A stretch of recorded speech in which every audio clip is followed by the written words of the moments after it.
E olha só, a gente recebe agora mais uma vez aqui na bancada do 12 em Ponto, o senador Rogério Marinho, que eu já digo, seja muito bem-vindo, senador Rogério Marinho. Nós, claro que começamos o programa de hoje na política nacional e falando justamente sobre o tarifaço de Donald Trump. É candidatura pré-candidata aqui do governo. E aí, antes da gente falar sobre política local aqui, eu gostaria de perguntar para o senhor, porque a gente começou o programa falando sobre o governador de São Paulo, Tarcísio Freitas, que estaria já nesse embate tentando negociar uma revisão desse tarifaço de Donald Trump. E aí eu pergunto, quem vai negociar com o presidente Donald Trump, senador Rogério Marinho? Na sua opinião, quem tem competência e legitimidade para discutir com o presidente, negociar com o presidente Donald Trump? Boa tarde. Opa, boa tarde, Andréia, Ana, Túlio e a que estão nos acompanhando aqui pela 98, né? Olha, esse debate é um debate que tomou as redes de TV, as redes sociais, né, nos últimos dias, porque é uma ação absolutamente inusual, né? É um presidente de um país como os Estados Unidos manda uma carta ao presidente Lula e faz um preâmbulo político, né, que não fez para nenhum de quase 100 outros países que foram impactados pelas suas políticas tarifárias, porque não é uma exclusividade do Brasil, né? O Trump, desde o princípio da sua administração em fevereiro, ele começa em janeiro, mas já em fevereiro ele implementa essa política de aumento de tarifa, e segundo ele, para buscar um equilíbrio, né, nas relações comerciais que os Estados Unidos tem com outros países do mundo. Mas na carta que manda o presidente Lula, nota-se que há um desconforto bastante evidente, um incômodo, um antagonismo, uma belicosidade, né, entre o presidente Trump de cunho pessoal, né, e o presidente Lula. Isso é muito ruim para o Brasil, porque a relação entre os países tem que ser pautada pela impessoalidade. E não é por acaso, né? O Lula nunca perdeu nenhuma oportunidade em qualquer fórum internacional de espicaçar, né? De provocar, de criticar o presidente Trump. Aliás, desde o processo eleitoral, né? Quando ainda havia o processo eleitoral entre o Trump e a Kamala, né? O Lula que se posicionou claramente, né? E foi muito duro na adjetivação que fez do presidente Trump e o risco que isso significaria, na opinião dele, para o mundo livre, enfim. Então isso está claro, isso é muito ruim para o país. E ontem eu assisti a entrevista do Lula, por dever de ofício, que eu lhe confesso que é muito difícil, né? Mas foram 12 minutos, eu tive, né, o cuidado de ouvi-lo atentamente, e é um poço de contradições. Ele começa falando justamente dessa necessária impessoalidade, de se tratar o assunto como uma ação de Estado, e conclui a entrevista de uma forma melancólica, né? Ele acusa o Trump de intervenção em assuntos internos brasileiros. Ele disse que se o Trump tivesse procedido da mesma forma que o Bolsonaro, e já faz inclusive um pré-julgamento, estaria sendo preso e processado aqui no Brasil. Diz que não tem o que conversar com o presidente Trump. Isso para mim foi assim o glacier, né? A coisa mais importante que ele falou, que mostra que ele claramente premeditou o que está acontecendo, né? Ele disse: 7 meses de governo do presidente Trump, eu não tenho o que dizer a ele. Ora, a maior economia do mundo, o segundo parceiro comercial brasileiro, e o presidente do Brasil disse que nesses 7 meses não tem o que conversar com o presidente Trump, por isso que ele não vai buscar essa conversa, e mesmo depois do problema vai criar uma comissão para discutir o tema. Então isso é muito grave para o Brasil, que mostra que há uma pessoa despreparada, rancorosa, né, que não tem a estatura necessária para enfrentar um desafio desse tamanho, que é lamentável. O Brasil sendo retaliado, essa retaliação atinge o conjunto da sociedade brasileira. Mas quem negociaria com o presidente Donald Trump? Se o senhor coloca aqui que o próprio presidente Luiz Inácio Lula da Silva, na entrevista que ele deu, né, ele não dá indícios de que poderia ter um diálogo, não? E aí eu pergunto, quem seria esta pessoa para tentar reverter essa situação, porque a carta, e aí eu trago até nós estávamos abordando aqui, né? Esta carta, quando se diz que a carta foi enviada ao presidente Luiz Inácio Lula da Silva, ele não recebeu uma carta, né? Essa carta foi postada, né? E endereçada ao presidente Luiz Inácio Lula da Silva, quando ele coloca aqui, não há um comunicado oficial, e o próprio presidente Luiz Inácio Lula da Silva diz, estou esperando o comunicado oficial, que o que tem é o que está dito aí nas redes sociais. Também que seria outro ponto que eu gostaria que o senhor também avaliasse. Já mostra que não há um entendimento. Agora, isso é uma filigrana. O presidente Trump, todos que o acompanham, e o Lula tem a obrigação de ter essa informação, se comunica dessa forma. Né? Pelas redes sociais? Normalmente pelas redes sociais, Túlio. Verifica o que acontece no mundo pelas redes sociais. No mundo não, dele. Não, no mundo dele. De Trump, né? Mas a obrigação da chancelaria brasileira, do Itamaraty, daqueles que assessoram o presidente, de impedir que ele cometa esse tipo de sandice. Por exemplo, ele falou... Trump? Não, estou falando do presidente Lula. Por exemplo, quem é a vítima nessa história? Por exemplo, quando ele falou, aí vamos ver quem deu causa ao problema e de que forma ele pode ser enfrentado, Túlio. Por exemplo, ele falou há pouco nos BRICS que não sabia qual foi o fórum internacional que definiu o dólar como padrão. Ele está mal assessorado. Ele não é só ignorante, ele é mal assessorado. Né? Ele precisa estudar a história e alguém precisa dizer a ele por que o dólar é a moeda de referência do país, do mundo. Né? O que aconteceu em 44, o que aconteceu em 71, a questão do padrão ouro. Né? E é evidente que vários países do mundo que estão incomodados com esse tipo de vinculação estão fazendo a sua parte para se desvincularem. A Índia, a China, a Rússia e outros países têm comprado ouro, por exemplo, têm investido em bitcoins, mas não tem essa retórica, essa bravata que o presidente Lula gosta de ostentar. E o presidente Lula claramente disse uma outra coisa ontem, que vai buscar outros mercados, como se fosse muito fácil. Né? Por exemplo, pegar 60% ou 70%, né, da produção de suco de laranja que é vendido aos Estados Unidos e repor em algum outro lugar do mundo. Né? Os aços planos, né, o alumínio, né, os aviões da Embraer. Então é de um primarismo que nos espanta e ao mesmo tempo nos deixa assim, muito preocupados com o país. Porque o Túlio faz uma pergunta en passant, que certamente a gente vai falar mais um pouco no debate, de quem é a vítima. A vítima é o povo brasileiro, que está nas mãos de alguém despreparado, desqualificado, que não tem capacidade nem estatura de exercer a diplomacia, que está olhando pelo retrovisor, que está jogando o seu ranço e a sua questão ideológica em detrimento dos interesses do país. Trump é o tal do diálogo sul-sul, né? Ele fala isso com muita propriedade. Nós defendemos, por exemplo, o alinhamento com a Venezuela, né? Com o Irã, né? Com o Hamas, né? Com a Rússia, né? Com a China. Defende alinhamento com o Hamas? Sim, ele tem falado regularmente que o Hamas é uma entidade que tem que ser levada em consideração em detrimento da questão de Israel. Trata Israel, inclusive, com similaridade até com o nazismo, que é uma agressão, eu diria até desmensurada, de um povo que sofreu o Holocausto. O senhor concorda com essa posição do presidente Donald Trump em taxar o Brasil? É evidente que a forma como está acontecendo e a consequência disso é lamentável. Nós queremos que seja revertida. Túlio, a China, por exemplo, foi taxada em 145%. A China sentou-se na mesa de negociação e as tarifas sequer foram implementadas. A Europa inteira foi taxada. A Austrália foi Austrália. Né? A Austrália, antes de que as tarifas entrassem em vigor, Túlio. Então o que é que está acontecendo? Os países que foram taxados buscaram negociação. Se você assistiu como eu que Lula falou ontem, você deve ter deduzido que ele não quer, a China fez. Ele não quer negociação. Não foi isso. Depois eles cederam. Mas ambos cederam. A China disse que iria conversar. Sim. A China, por exemplo, não faz discurso de improviso. O Xi Jinping, quando fala e fala muito pouco, ele fala de uma forma organizada. Ele não faz bravata. Nós estamos falando de 11 países do mundo do BRICS. O único país que foi responsabilizado dessa forma foi o Brasil, porque é o Brasil que é o porta-voz desse tipo de situação.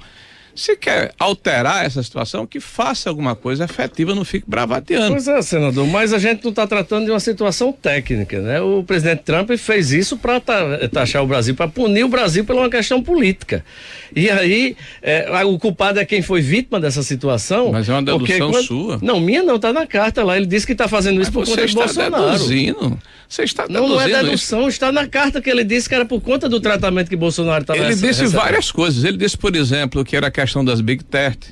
Ele falou da questão da maneira como a STF está se comportando.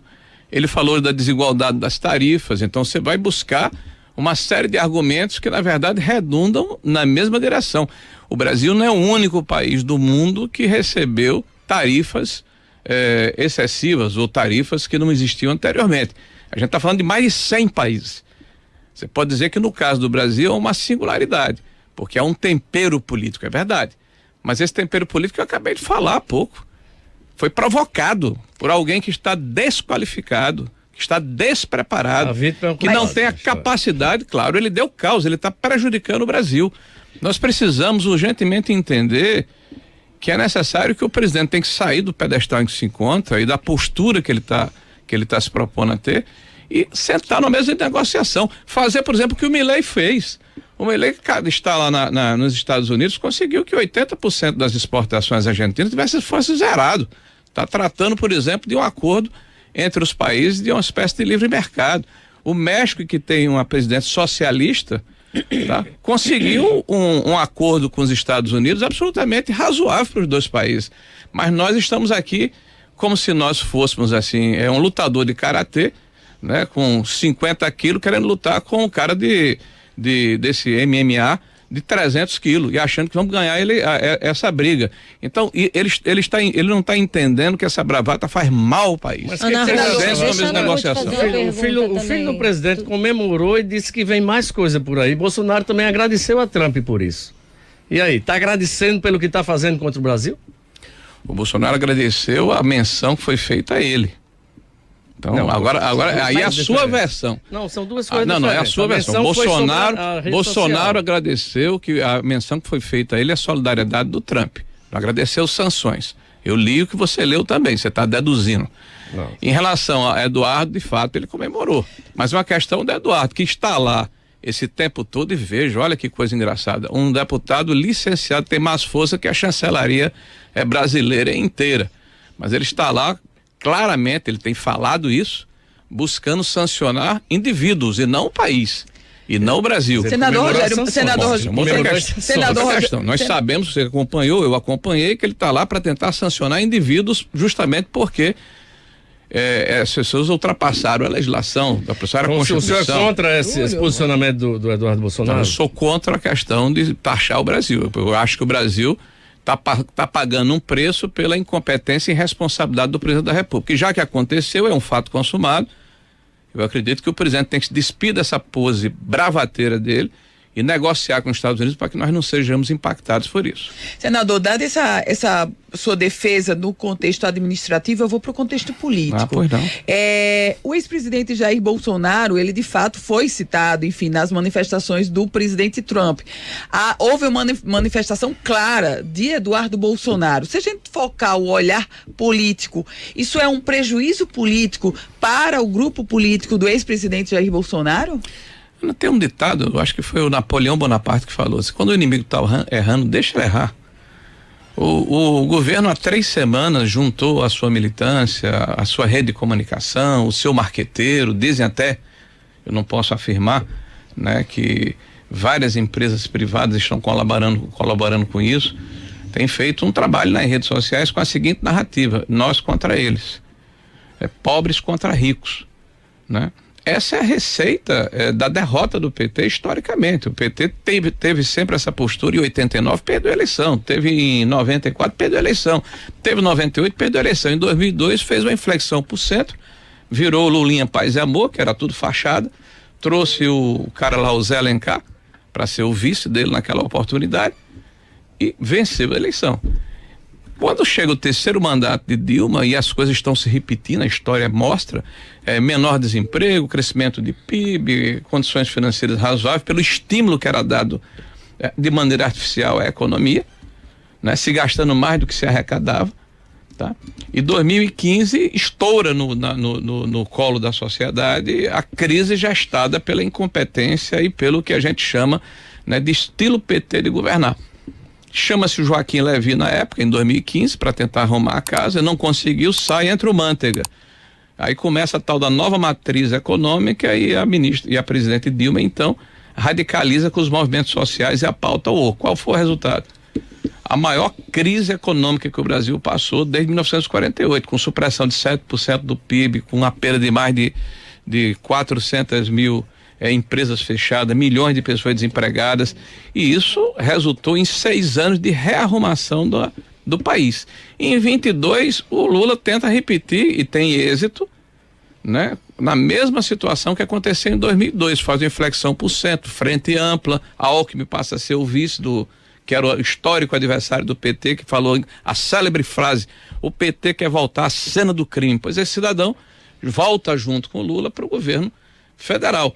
Muito bem, agora o governo investe nessa narrativa porque galvanizou a esquerda, que representa 25% da população, 26% dos eleitores, e traz um fato novo, que é essa radicalização em função, né, da pretensa defesa da soberania popular. Por isso que eu estou afirmando aqui que o Lula, na verdade, deu causa, e me parece, pela forma como ele agiu ao longo dos últimos, pelo menos 8 meses, de forma deliberada, porque ele não perdeu a oportunidade de criticar, de espicaçar, de provocar, né, o presidente Trump e os Estados Unidos da América, numa coisa que para eles é fulcral, que é o fato do dólar ser a moeda de referência das trocas internacionais.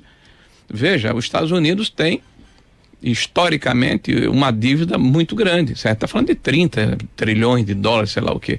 Imagine, aliás, isso foi dito pelo Trump, perdermos a condição do dólar, para nós equivale a perder uma grande guerra mundial, ao tamanho que é dado pelo próprio Trump a esse tipo de movimento feito pelo presidente Lula.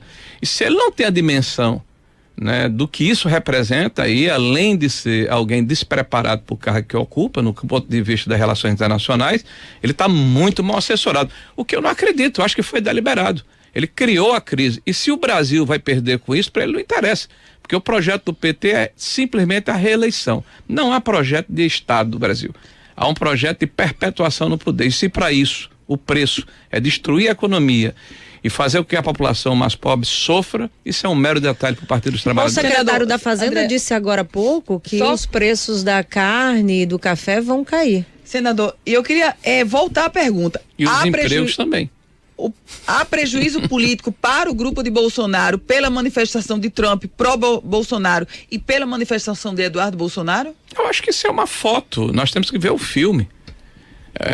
André acaba de fazer uma manifestação aqui, não sei se você ouviu, de que o secretário da Fazenda... Sim, na verdade o secretário do ministro da Fazenda acabou de... Fala que vai cair o preço da carne e do café. Sim. Provavelmente do suco de laranja, que são produtos... Porque, exatamente, que são produtos que são mandados para fora do país e que vão ter que buscar o mercado interno. Então, qual é o discurso da Fazenda e qual foi o discurso de Lula ontem? Fato dado, problema resolvido, vamos buscar outros mercados, esqueça os Estados Unidos. Se isso não é uma ação premeditada, eu não sei o que é. Agora, se vai cair o preço, também vão cair os empregos, porque plantas vão ser fechadas, empresas vão ser fechadas, portas vão ser cerradas, tá? Então a repercussão, me parece que é evidente, que é muito grave para a economia nacional. O Rio Grande do Norte, por exemplo, exporta sal, exporta frutas, exporta pescados, né? São produtos que são chamados de commodities. E nós vamos ter... 100% para os Estados Unidos. Então nós vamos ter aqui um prejuízo enorme para o Brasil. Então é isso, vamos deixar para lá, vamos buscar outro mercado. Lula vai ser caixeiro viajante, vai resolver a situação dos empresários que tiveram as suas vendas frustradas em função desse embate político, ideológico e comercial, então, ou ele vai fazer o dever dele, que é como presidente da República, e aí respondendo a sua pergunta que você me fez originalmente, ele e a chancelaria buscar essa interlocução que é necessária com os Estados Unidos, para buscarem um ponto de equilíbrio, reverter essa situação e voltarmos à normalidade. O que você acha, Tarcísio de Freitas, dessa informação da jornalista da CNN, de que Tarcísio de Freitas vai buscar o encarregado para tentar ele resolver ou construir a solução disso? Olha, eu acho que ele está mostrando que o vácuo precisa ser ocupado. Agora, eu acredito que a chancelaria brasileira, né, que é o presidente da República que deve comandar esse processo, por uma razão muito simples. Por se tratar de uma negociação comercial, onde há barreiras tarifárias e há barreiras não tarifárias que são impostas a produtos de ambos os países, essa negociação precisa levar em consideração quem pode mexer com os botões ou com as portarias ou apertar. Mas o próprio presidente, para que haja recuo de uma parte a outra para chegar no o presidente Donald Trump, né? A gente trouxe também informação também agora mais cedo, disse que vai falar com o presidente Luiz Inácio Lula da Silva, né? Só não sabe quando. Pois é. Ótimo, eu espero que isso aconteça o mais rápido possível. Olha, por mais que nós sejamos adversários políticos do presidente Lula, nós estamos todos no Brasil, né? A quem interessa inflação, desemprego, aumento de custo de vida, juros nas alturas. Nós queremos que haja uma normalidade no país. Senador, a carta do presidente Trump, já que o senhor citou aí algumas situações, ele fala em modificar um julgamento que há em curso na justiça brasileira, entre outras coisas, além dessa questão política e de Bolsonaro, e taxa o país em 50% de suas exportações. Diante de uma situação como essa, qual seria o papel de um presidente da República? É baixar a cabeça e dizer, o senhor está batendo no meu país, eu vou aceitar? Ou dizer, se vem de lá, a gente vai ter um posicionamento aqui de altivez em relação à soberania nacional? Porque ele está falando de um julgamento que está em andamento na Suprema Corte Brasileira, está falando o que ele quer que aconteça aqui, e aí o Brasil vai ter que ceder a isso aí? Ele tem que cumprir o papel dele, Túlio. O papel dele é o que lhe cabe. Ele mesmo deixou claro, eu assisti atentamente a entrevista de ontem, que o judiciário é um poder autônomo, o judiciário que fale pelo judiciário. Né? Ele não tem ingerência, ou não deveria ter, espero que não tenha, apesar de ter pessoas que dizem ao contrário, né, sobre o judiciário. O judiciário fala pelo judiciário, ele vai lá e trata da situação que lhe cabe, que é a questão do desequilíbrio das tarifas que está sendo colocado pelo presidente Trump. Ele prove que não há desequilíbrio, ele prove que não há superávit de um lado para o outro, ele prove que é possível fazer um equilíbrio entre as partes com determinadas situações de transigência. A parte que cabe a ele. É isso que ele está se negando a fazer. O Túlio. A tarifa só subiu por conta disso também. Mas é o que você está afirmando. Não é ele, é Trump que está dizendo. Mas Trump sabe, ele sabe, e a chancelaria sabe que ele vai falar sobre o que cabe a ele. Perfeito. Agora, em relação ao julgamento, eu posso fazer aqui uma observação a respeito. Eu não acredito na parcialidade desse julgamento, Túlio. Eu não acredito, por exemplo, que o juiz que está julgando, que é o Alexandre de Moraes, eu pergunto a você como advogado, já que a gente está aqui num debate, não apenas numa entrevista, se você acha normal que o Alexandre de Moraes vá para Lisboa, exiba um filme e de forma jocosa fale a respeito do tema que ele vai julgar fazendo pré-julgamento. Essa moça aqui que está incendiando aqui estava com a Bíblia, esse aqui está com a bandeira, fazendo uma exposição de um filme a respeito de um fato que ele sequer emitiu ainda o seu parecer. Dá para acreditar nesse tipo de imparcialidade? Não existe imparcialidade. Perfeito, mas o senhor disse aí que o presidente Lula... Não, ele fez uma pergunta. Não, nesse formato, claro que não. Inclusive, falar fora dos autos, falam muito. Agora, eu só queria colocar o seguinte, o senhor disse aí que Lula não deveria ter falado sequer sobre o judiciário brasileiro. Mas... Não. Eu disse que o Lula não deve falar como se fosse o judiciário brasileiro, nem vai falar a respeito do judiciário brasileiro. Você me perguntou o seguinte, você fez uma contextualização de me perguntar, dizendo como é que eu me comportaria, já que o presidente americano está colocando em dúvida, pedindo para paralisar um julgamento. Eu digo, não cabe ao presidente Lula se posicionar em relação a isso. Estou falando na interlocução entre os países. Ele tem que sentar com o presidente americano e tratar do que cabe a ele, que é a parte do executivo. Pois é, mas o que é que o senhor acha de um presidente de outro país se envolver no julgamento do Brasil? Eu acho grave, apesar dos problemas que o julgamento tem, a exemplo do que Lula tem feito aqui na América Latina. De pegar um avião da FAB e mandar buscar uma pessoa que foi acusada, não, foi condenada por corrupção no Peru. Eu acho que é muito grave ele ir à Argentina, né, e visitar a Kirchner, mas não apenas visitá-la, mas botar uma placa de Kirchner livre, né? Uma pessoa também foi condenada por corrupção, não foi por crime de opinião, vamos deixar claro. Porque malversação de recursos públicos, ao contrário do que acontece com o presidente Bolsonaro. Mas ele entrou em alguma eu ação acho grave. contra o judiciário de algum país? Lula. E o Trump entrou contra o judiciário? Ele está falando do Brasil. Não, mas ele entrou, você tem razão. O Trump entrou como pessoa física, como dono de uma empresa. A empresa do Trump é uma das que foi impactada pelas ações pretensamente ilegais do então ministro Alexandre de Moraes. Existe uma série de processos contra Alexandre de Moraes nos Estados Unidos.